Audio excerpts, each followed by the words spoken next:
Spicchietti ragno.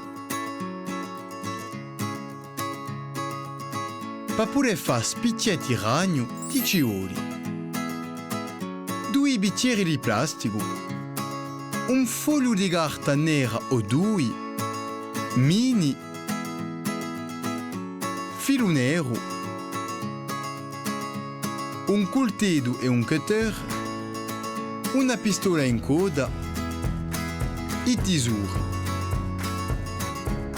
Con l'aiuto dei bicchieri disegna cerchi a nanta carta nera. 1, poi 2.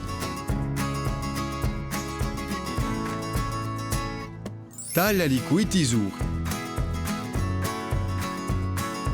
Taglia il fondo dei 2 bicchieri.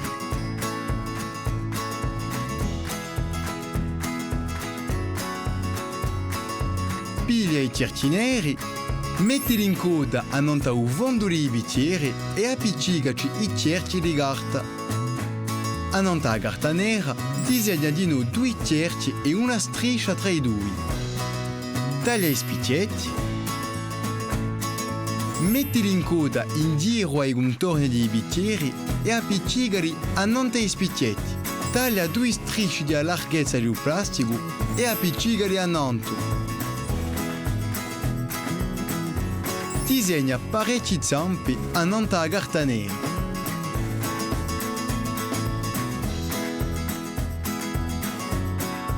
Tagliali tutti e appiccicali all'una da ogni parte degli spicchietti.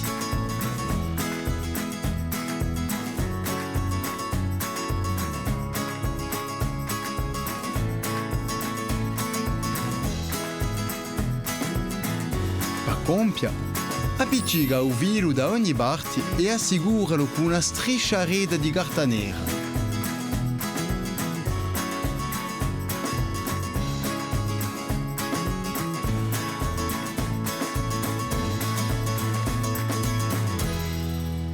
Ora tocca a te!